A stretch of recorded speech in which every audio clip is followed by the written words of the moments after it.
না তো তখন আমি ক্লাস 7-এ পড়ি, খুব জোর হলে 8-এ।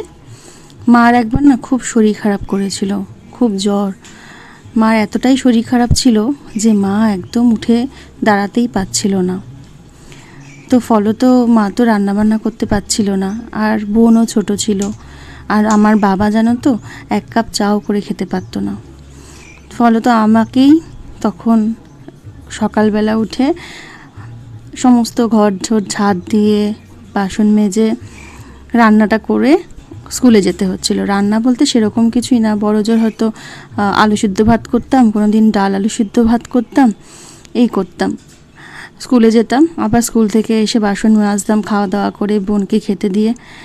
কিন্তু মা দিনের শেষে কিন্তু বলতো, তোকে আর কিছু করতে হবে না রে, তুই একটু বস, অনেক আজকে খেটেছিস। শুধু ওইটুকুই, যে এই কথাটা যে মা বলতো তাতে যেন অনেকটা প্রাপ্তি থাকতো, অনেকটা যেন আপন। তখন মনে হতো আমি সত্যিই অনেক কিছু করেছি। হয়তো এত আনন্দ লাগতো যে এই যে কষ্টটা সারাদিন ধরে যে করেছিলাম, হয়তো 2-1 দিন, এটা কিন্তু বেশি দিন নয়, হয়তো 2 কি 1 দিন। মা শরীর খারাপ যতদিন থাকতো মা কিন্তু যতক্ষণ করার চেষ্টা মানে পারতো করতো, কিন্তু খুব যদি শরীর খারাপ করে তখন তো কারোর পক্ষেই করা সম্ভব না। মাও যখন করতে পারতো না, তখন আমি যেহেতু বাড়িতে বড়, তাই জন্য আমি হয়তো ডাল আলু সিদ্ধ ভাত বা আলু সিদ্ধ ভাত এইটুকু করতে পারতাম। মা তাতেই কত আনন্দ পেত, আর বলতো আজকে তুই অনেক কিছু করেছিস, সত্যি বাসন মেজেছিস, রান্না করেছিস, খেতে দিয়েছিস, এখন থাক বোতলে জলটা আমিই ভরে দেবো, তোকে আর ভরতে হবে না। এখন কিন্তু সেই দিনগুলোর কথা মনে পড়ে আর ভাবি আমি এখন সবটা করি, সবটা। মার থেকে মা যেমন বলে যে তুই সবটা করতিস, এখন কিন্তু আর কেউ বলে না যে তুই সবটা করিস, থাক আর করতে হবে না, অনেক কষ্ট হচ্ছে আজকে সারাদিন। এগুলো কিন্তু আর কেউ বলে না। এখন কেউ আরও আদর করে না খেতে পেলে বলে না যে কিরে খাসনি কেন, আয় খেতে দিই, খেয়ে নিবি, আয় মেখে খাইয়ে দিচ্ছি। সেই দিনগুলো সব আলাদাই ছিল। এখন দেখো সংসারের চাপে সবটা একা হাতে সামলাই, কত কাজ যে একা একা করি তার কোনো গন্তি নেই। কিন্তু তাও অ্যাপ্রিসিয়েট দিনের শেষে মার মতো কেউ বলে না যে হ্যাঁ রে তোর আজকে অনেক খাটনি হয়েছে। তো যাই হোক, এটাই হয়তো জীবন। আমরা মেয়েরা একটা সময় সব করতে পারি, কথাটাই আছে মেয়েরা সব পারে। তো আমার হেল্পিং হ্যান্ডটা কিছুদিন আসছে না, যার ফলে আমার একটু খাটনি তো বেড়েছে, এটা সত্যি। কিন্তু করতে করতে ওই যে একটা অভ্যাসে দাঁড়িয়ে যায়। কিছুদিন আসছে না বলে প্রথম দিকে খুব কষ্ট হতো জানো তো, তারপর এখন আর বেশি কষ্ট হয় না, এখন অভ্যাসে দাঁড়িয়ে গেছে। তো আমি সকালবেলা এটা ওই দেখো, আমি তো বলতে ভুলেই গেলাম, আমার চ্যানেলে তোমাদের সবাইকে স্বাগত, welcome back to my channel. আমি পাপিয়া, তোমাদের বং গৃহিণী। একটা নতুন ভিডিওতে তোমাদের স্বাগত জানাচ্ছি। এটা হচ্ছে শনিবারের ভিডিওটা। তো সকালবেলা আরাধ্যা কিন্তু পড়তে চলে গেছিলো, ওর বাবা গেছিলো আরাধ্যাকে পড়তে দিতে।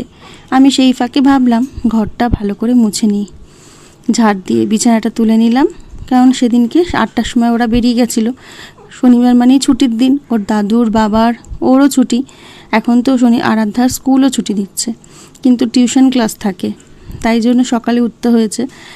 তবে স্কুলের মানে স্কুল যেদিন থাকে অন্য দিনের মতন অত তাড়াতাড়ি উঠিনি, যেহেতু টিফিনের ঝামেলা নেই, তো একটু দেরি করেই উঠেছিলাম। তো যখন বেরিয়ে গেল তখন আমি ঘর পরিষ্কার করে নিচ্ছিলাম, যেমন বিছানা গুছিয়ে নিলাম, ঘরটা মুছে ঝাড় দিয়ে নিলাম। তারপর আমি রান্না করব একটু বেলায়। আজকে ভাবছি পুজো টুজো সেরে নিয়ে একবারে রান্না চাপাবো। তো দেখো ঘরদোর পরিষ্কার করলে কিন্তু মনটাও বেশ ভালো থাকে, বলো, একটা শান্তি মেলে। আফটার অল ঘরটাই তো আমাদের সব কিছু। এই ঘরটা যদি গোছালো না থাকে, অগোছালো থাকে, তাহলে মনটা কেমন অস্থির লাগে, সব কোনো কাজেই যেন ভালো লাগে না। কিন্তু ঘরটা যখন সেজে ওঠে, সাজানো হয়ে যায়, মনে হয় দিনের অর্ধেকটা বড় কাজ হয়ে গেল। তো আমার ঘরদোর গোছানো পরিষ্কার করা সব কমপ্লিট। এবারে চলো চট করে স্নানটা করে আসি। ফাইনালি আমি স্নান করে চলে এসেছি ঠাকুর ঘরে, দেখতেই পাচ্ছ। স্নান করার আগে প্রচুর জামা কাপড় কেচেছি, একটু বাথরুমটাও পরিষ্কার করেছি, ঘর মুছেছি, সেটা তো তোমরা দেখলেই। তো ওই সমস্ত কাজগুলো সেরে এখন চলে এসেছি ঠাকুর দেবো বলে। বাইরে হচ্ছে প্রচণ্ড রোদ, আর এখন তোমার যাব ফুল তুলতে। আমি শুধু ভাবছি ফুল তুলবো কিভাবে, কারণ পায়ে প্রচণ্ড গরম লাগবে। তোমাদের দেখাচ্ছি, দাঁড়াও। এখন কিন্তু সকাল সবে 10:30 থেকে 11টার মাঝামাঝি, কিন্তু রোদটা দেখো, দেখে মনে হচ্ছে একদম দুপুর 12টার রোদ। প্রচণ্ড গরম, বিশ্বাস করো পা ফেলতে পারছি না, এতটাই গরম লাগছে। এই চাতালটা এতটা উত্তপ্ত হয়ে রয়েছে, পা জ্বলে যাচ্ছে। কিন্তু ঠাকুরের পুজোর জন্য ফুল তো তুলতে হবে, আর আমার টবগুলোতে এখন অনেকগুলো নানান ধরনের ফুল ফোটে, জানো তো, যেগুলো আমি পুজোতে দিতে পারি। এই যেমন জুঁই ফুলগুলো খুব সুন্দর, আর সাইজটাও দেখেছো কিরম বড় বড়। আর জবার কালারটা কিন্তু একদম আনকমন। বলো, তোমাদের বাড়িতেও কি এরকম আনকমন জবাগুলো আছে? যদি থাকে কমেন্ট করে জানিও। এখনও কিন্তু আমার গাছের পিটুনিয়া ফুল দিয়ে চলেছে, এটা কিন্তু এপ্রিলের শেষ। আর এদিকে দেখো কিছু জিনিয়া আছে, চন্দ্রমল্লিকা ফোটে, ওই একটা দুটো করে তুলে ঠাকুরকে দিই। ভালো লাগে না ঠাকুরকে ফুল তুলে নিজের গাছ থেকে দিতে? তো চলো ঝটপট চলে যাই পুজোটা দিতে। আর এই দেখো আমার ঘন্টা জবা। তোমাদের বাড়িতে এরকম জবা আছে? যাও, জবাটা কিন্তু ইউনিক, তাই না? আমার এটা দেখলেই হাসি পায়, কিন্তু কালারটা খুব মিষ্টি। চলো চটপট ফুলটা রেখে পুজোটা দিয়ে নিই। এই হচ্ছে আজকের পুজো, এই হচ্ছে আজকের ফুল।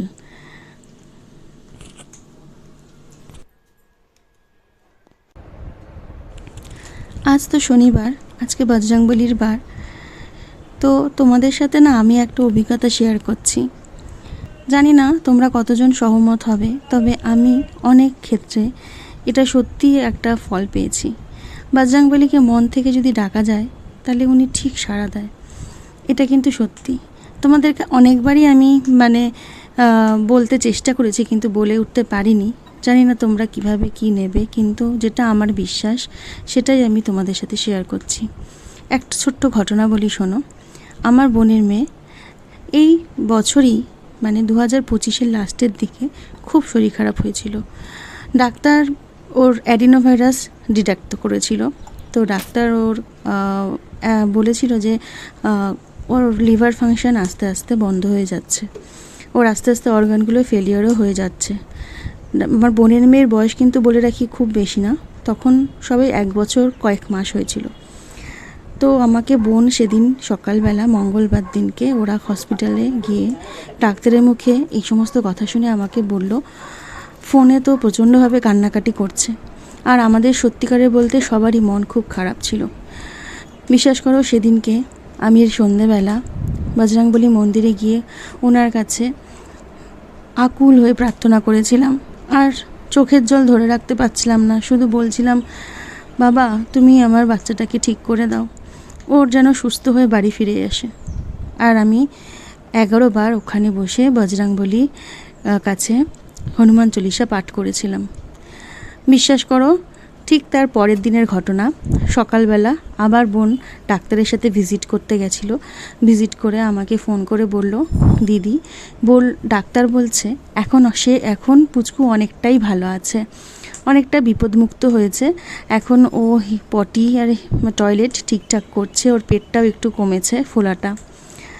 আমার যে কি আনন্দ হয়েছিল সেদিন তোমাদেরকে বলে বোঝাতে পারবো না। আর আরেকটা কথা, আমি ভোরবেলার দিকে স্বপ্ন দেখেছিলাম, বুধবার ভোরবেলা আমি স্বপ্ন দেখেছিলাম আমাদের পুচকুটার মাথার কাছে আমার বাবা বজরংবলী স্বয়ং এসে বসে আছে। এটা সত্যি, তোমরা বিশ্বাস করবে কি করবে না আমি জানি না, কিন্তু এটা সত্যি আমি দেখেছিলাম। আর আমি বোনকে সকালবেলা ভোরবেলা দেখে আমি সকালবেলা ফোন করে বলেছিলাম, বোন তুই ভয় পাস না, আমাদের পুচকুটার সাথে একজন আছে, আমি দেখেছি, আমাকে দেখিয়েছে, তিনি আছেন, আমাদের পুচকুর ভালোই হবে। তো বলতে বলতে ওরা ঠিক 11টার সময় যখন ডাক্তারের সঙ্গে ভিজিট করলো, তারপরে কিন্তু ডাক্তার বলল ও আউট অফ ডেঞ্জার। আগের দিন যে বাচ্চাটা এতটাই অবস্থা খারাপ ছিল, ঠিক তার পরের দিন বাবার কৃপায় দেখো আউট অফ ডেঞ্জার ডাক্তার নিজেই ঘোষণা করলো। তো এই ঘটনাটা থেকে আমার বিশ্বাস আরও বেশি দৃঢ় হয়েছিল। বিশ্বাস করে আমার বোনও তারপর থেকে বজরংবলীর গে মন প্রাণ দিয়ে বিশ্বাস করে। আর সত্যি বলছি, কলিযুগে উনি আছে, তো ওনাকে আমি অনেকবার দেখেছি, ওনাকে মন থেকে যদি কোনো কিছু চাওয়া হয় ওনার কাছে, উনি কিন্তু ঠিক দেয়। আলটিমেটলি তোমার সাথে একটা শক্তি তো উনি সঙ্গে সঙ্গে ওনার মানে আরাধনা করলে তোমার মধ্যে ভেতর থেকেই একটা শক্তি তুমি অনুভূতি পাবে, ঠিক অনুভব করবে, এটা আমার বিশ্বাস, যেটা আমি পাই। তো চলো, বলতে বলতে আমার এই পুজোটাও হয়ে গেল। আর তোমাদের সাথেও কি এরকম তোমার কোনো বিশ্বাস মানে ভগবানকে বিশ্বাস করে কোনো ঘটনা কি তোমাদের সাথেও ঘটেছে? কমেন্টে কিন্তু জানিও। তারপরে না অনেকক্ষণ আর ভিডিও করিনি, খাওয়া দাওয়া করে একটু রেস্ট নিয়েছিলাম। এটা হচ্ছে সন্ধেবেলা, সন্ধে দেওয়া হয়েছে। আর সন্ধেটা কিন্তু আমি দিনই দিয়েছিল ধীমান। আর আমি ওদিকে ভাবছিলাম যে একটু দুধ চা খাবো, তাই জন্য এই যে এলাচ দিয়ে দুধ চা করে নিচ্ছিলাম। আমাদের বাড়িতে দুধ চা হলে সবাই কিন্তু খুব ভালোই খায়, তার কারণ আমি আর সোনু তো চা খাই না, সেরকম খায় শুধু ধীমান আর বাবা। ওরা কিন্তু ম্যাক্সিমাম সময় লিকার চাটাই খায়, তার কারণ আগে দুধ চা খেত, তার কারণ এখন মানে কিছু বছর আগে ধীমানের একবার খুব বুকে পেইন উঠেছিল। তখন ডাক্তারকে দেখানোতে ডাক্তার বলেছিল কোলেস্ট্রল হাই হয়েছে, টেস্ট করে বলা হয়েছিল। তখন থেকেই দুধ চা খেতে বারণ করা হয়েছিল, আর সেই থেকেই আমাদের বাড়িতে দুধ চাটা একদমই হয় না। সকাল বিকালে লিকার চা আদা দিয়ে বা আদা ছাড়া চিনি দিয়ে, ওরা অল্প করে চিনি দিয়ে খায়। কিন্তু আজকে হঠাৎ ইচ্ছা হলো দুধ চা খাবো, তাই জন্য দেখো আমরা 4 জনেরই দুধ চা খাবো বলে 4টে কাপে একদম ভরে ভরে নিলাম। প্রচুর মানে অনেকটা বড় কাপ, অনেকটা করে চা ধরে। তো এটাই ছিল আমাদের বিকেলের টিফিন, চা আর বিস্কিট। আর কিন্তু আমরা সেরকম কিছু খাইনি।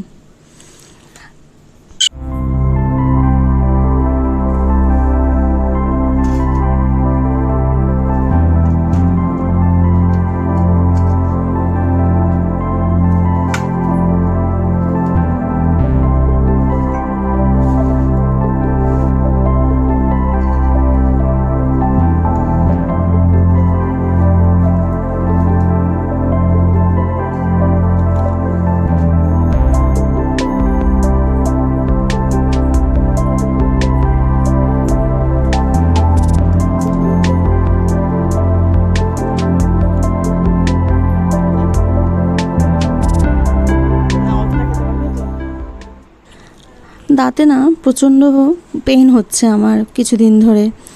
তো আজকে দুপুরবেলা তাড়াতাড়ি করে রান্না করে ডাল আর সবজির তরকারি, চাটনি কোনো রকমে করে ভাতটা আমি কিন্তু চলে গেছিলাম ডাক্তার দেখাতে।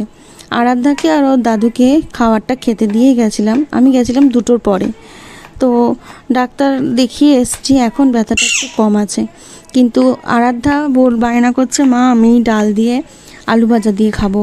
আসলে দুপুরবেলা ও পটল একদমই খায় না, আর সবজির তরকারিটাতে যেহেতু পটল ছিল ও না একদম ছড়িনি, শুধুমাত্র ডাল দিয়ে ভাত খেয়ে উঠে গেছে। বিশ্বাস করো, একটা ফোঁটা সবজি দিয়ে খায়নি, শুধু ডাল দিয়ে। তো এবেলা তো আর সেটা খেতে চাইছে না, মানে সবজি তরকারি এবেলাও খেতে চাইছে না। আমার কাছে বায়না করলো, মা আমি পড়ছি, তুমি গিয়ে আমার জন্য একটু আলু ভাজা করো। তখন আমি বললাম ঠিক আছে, তাহলে সবার জন্য একটু আলুটা ভেজে রাখি। তো আমরা তো ঝুড়ো আলু ভাজা মানে লম্বা লম্বা কেটে যে ঝুড়ি আলু ভাজা, ওটা তো খাই, কিন্তু এইরমভাবে না। আমি ফার্স্ট খেয়েছিলাম মাসি শাশুড়ি বাড়িতে যে মহোৎসব, ওখানে 4 দিন ধরে লোকজন খাওয়ানো হয়।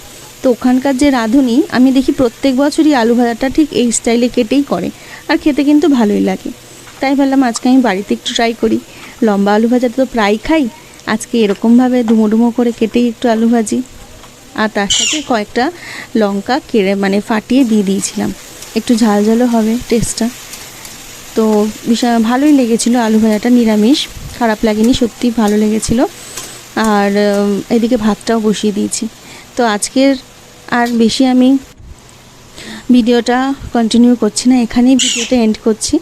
যদি তোমাদের ভালো লেগে থাকে আমার ভিডিওটা, তাহলে অবশ্যই আমার চ্যানেলটাকে সাবস্ক্রাইব করে দিও, আর লাইক করে বেল আইকনটা প্রেস করে দিও, যাতে পরবর্তী ভিডিওতে তোমরা সবার আগে নোটিফিকেশান পাও। ততক্ষণ ভালো থেকো, সুস্থ থেকো, টাটা।